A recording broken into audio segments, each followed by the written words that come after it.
Hey guys, the gals going after my theory, and welcome to my review of Dragon Ball Super, episode 77. Now, before I get into this review, I'm going to give a shout out to my friend Tyler. He has a channel. It'll be on the annotations at the end of the video, and in the link in the description down below. He does live streams and stuff like that. Kind of what I do over here, except he plays other games that you guys might find interesting. And no, I'm not a shout-out whore, by the way. In case you guys were wondering. I'm just doing this because I know the guy in real life, and he's my friend and stuff. So yeah, don't get any wrong ideas about that at all. With that said, let's jump right into the plot of the episode. The present Zeno-sama and the future Zeno-sama are playing a game together in their realm, but both have become bored with their monstrous rotation. Okay, it's like always gonna happen the same way. 101 wins, 101 loses. Yeah. Meanwhile, Goku heads to the local farmer's market to sell his product and get Chi-Chi off his back about making money. I know, right? On the way home, he's ambushed by some robbers. Goku defeats them, but he's injured in the process. Deciding that he has grown rusty, Goku and Goten decide to train with Whis. Then head to the Capsule Corporation building, where Bulma reveals that she is pregnant with her and Vegeta's second child. Goten remains behind to train with Trunks. Vegeta declines to accompany Goku so that he can be with Bulma when she gives birth. Goku heads to Beerus' planet alone. While training with Whis, Goku remembers Zeno-sama's intention to hold a multi-universe martial arts tournament. Not multiverse. That's a completely different thing in this show. Defying Beerus' and Whis' warnings not to do so, Goku uses Zeno-sama's bun to head to his realm and convinces both Zeno-samas to hold the tournament. When he returns to Beerus' planet, Beerus angrily berates Goku, aka punches him in the gut pretty hard. Goku's not affected by it too much though. Just a little punishment. Beerus explains to Goku that Zeno-sama's naive and innocent nature combined with his extreme power makes him a danger to the multiverse. The whole multiverse, not just the universe apparently, the multiverse. Oh yeah, true. No, I forgot. Universes and multiverses are different things. God, I'm getting confused. This show got me more consistent with this shit. Because of time travel, it got me confused back in the future at Trunks arc about which is which. Anyways, Beerus threatens to kill Goku if he steps out of line again. Which, is that really a threat? I mean, if you kill Goku, that would just kind of ruin your relationship with him. And you do have grown pretty close over these past 77 episodes, I would say. So, I mean, there's that, and Dragon Balls, Namekian Dragon Balls, and Super Dragon Balls can just wish Goku back. So, it's not really much of a threat, and Goku and Vegeta combined could just take you out. I'm just going over this, Beerus. You're not really that high in authority anymore. Goku, Beerus, and Whis head to the sacred world of the Kais, where the great priest, or priest, I don't forget how to pronounce it, I'm apologizing for that now, arrives. He tells the group to assemble their 10 most powerful warriors to compete in the tournament of power. And yeah, that's the whole story. I should have probably said spoiler warning, but you kind of know what you're getting into by clicking the video. You know what I mean? Anywho, yeah, let's jump right into the good. The new intro. The new intro is freaking wicked as hell. It is so badass looking, dude. I mean, I might leave a link in the description to it down below, because it is so freaking cool, dude. I like it way better than the last intro. This one is beautifully animated. It's action-packed. I just love it. And the guy that can stand up to Goku and Super Saiyan Blue, I am hyped for this arc, man. This intro alone gets me hyped. Goku selling his vegetables, selling his products. So, yeah, makes sense. I guess it's kind of neat to see where Goku sells his vegetables throughout after seeing him farm throughout this series. So, yeah. got some guys just randomly trying to rob Goku for his high-priced Capsule Corporation truck, which Bulma gave to Goku as a gift, or just, to help him out. And then Goku used Afterimage to help take them down, which I found was cool that he used Afterimage. That does not happen that much. He mainly uses instant transmission and stuff. Goku versus the Thieves was an entertaining sequence. And then Goku tells them to get a job, but then he's like, and I guess I'm not one to talk. Yeah, Goku, you really aren't one to talk, so don't be a hypocrite, buddy. But then Goku got scratched by the bullet. But then after that, he says, I guess I can't laugh at Krillin. Because if you remember, last two episodes were kind of a mini arc for Krillin before the Universal Survival arc to justify why he is going to be in this arc as a fighter. Krillin taking down some criminals while brief was entertaining. Plus, but judging by the area they were in, it kind of reminds me of that place from Dragon Ball GT where Pan took down some criminals that was holding a lady hostage. I don't know, it just reminded me of that. I'm just saying. Goku bribing Whis with some food, of course. And now, I should have brought this up at the beginning, but it's better late than never in this video. The animation on this episode is splendid. Same thing with Dragon Ball Super dub from what I've seen so far. Compare this to the beginning, this show's come a long way in terms of animation, storytelling, and everything along the way. The animation in this episode alone gets me hyped for the Universal Survival arc, and I hope it stays consistently good.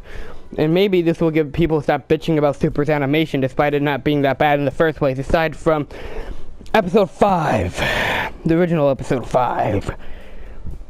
Yeah. Screw that. Goku and Goten sneaking out while Chi-Chi's giving her little speech was also funny. And Chi-Chi's rage made the whole freaking house bounce, man. Holy shit. And then Goten helping Goku out of his manner by having him buy the more expensive box with little wrapping on it in order to give to a gift to Beerus and Whis. It was a nice little segment right there. And holy crap, Bulma's pregnant, dude. So Bola/Brawl is actually happening. So yeah, that's awesome to see. And well, at least Akira Toriyama or the writers of this show remembered. Maybe I'm gonna bet that the writers of this show reminded Akira Toriyama about this, because Toriyama, that man does not remember much. He may be awesome, but he does not remember much. He forgot all about Launch's existence. In one of the Battle of Gods movie trailers, 18 had purple hair. The point is, the man forgets stuff. I'm gonna bet the super writers remind him every now and then.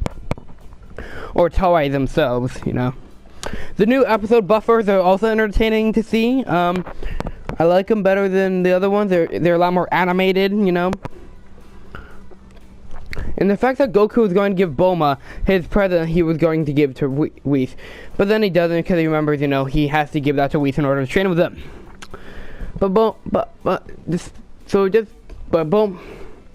Bulma's reaction is, I understand, and that's really cool, Bulma, if you ask me.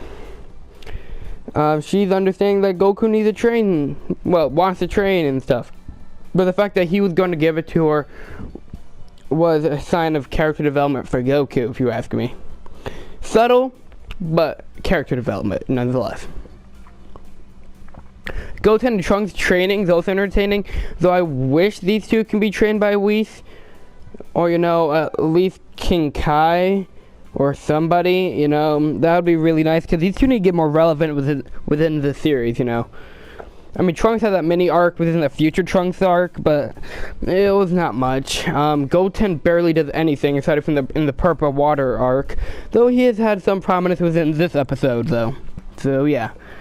And Vegeta passing up on Goku's offer to go train with him, to go with him to train with Whis, I mean. The man standing behind me in the current gameplay recording right now. Throughout Z and Super, this man has gotten so much damn development. he's come a long way, man. I love Vegeta for this. He's actually one of my favorite characters in Super now. Well, recently. He's still himself, but he realizes he gotta look out for his family and stuff, and he can't keep acting like the brutal, heartless Saiyan he has been. I really find that cool, and how much the character has developed. He cares about his family. Yes, he cares about training. Yes, he still cares about surpassing Goku, but he cares about his family as well, and he wants to be there for Bulma when she gives birth to Bola/Brawl. And that is awesome right there. Good for you, writers. I love Vegeta's little arc. And then, while in that conversation, Goku said that he was dead when Goten was born. Good point there, Goku. Now, this debate has been going on for a while within the Dragon Ball community, but you are not the best fighter. You're decent, but you're a pretty good character, and I like you overall. And Whis says, "Oh my, is Vegeta giving birth?" Vegeta's like, "No! It's Bulma." And Goku and Whis' training is a nice little action segment right there. It was pretty nice.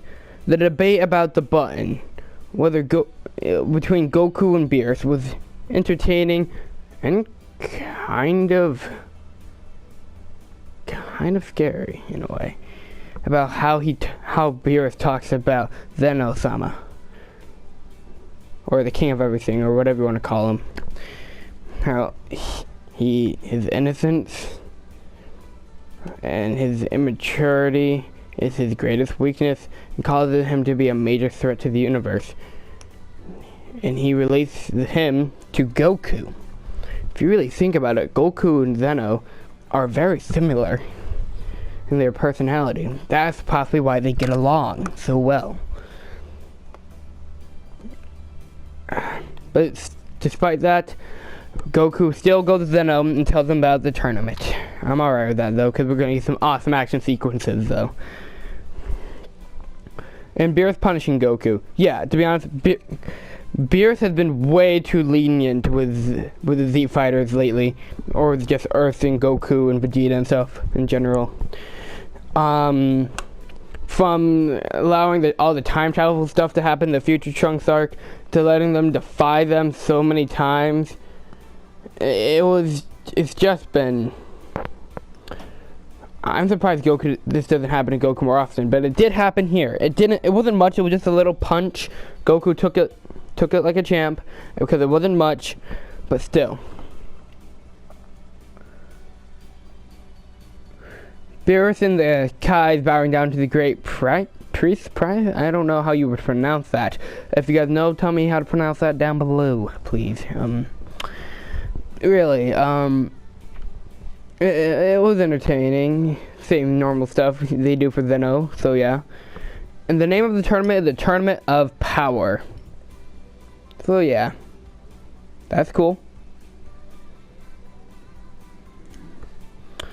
Yeah, let's talk about bad. And the answer to bad is there isn't any. Sure, there might be little small details, but I didn't notice them. Overall, I really enjoyed this episode. This episode alone, and the intro also alone, gets me really hyped for this upcoming arc. Or actually, we are in the arc. We're at the beginning of the arc. The Universal Survival arc. This is gonna be awesome. I can't wait to see it. And the animation of this episode really makes me hyped for this. And I hope it stays consistently good like this episode was in this animation department. This whole arc hopefully will be.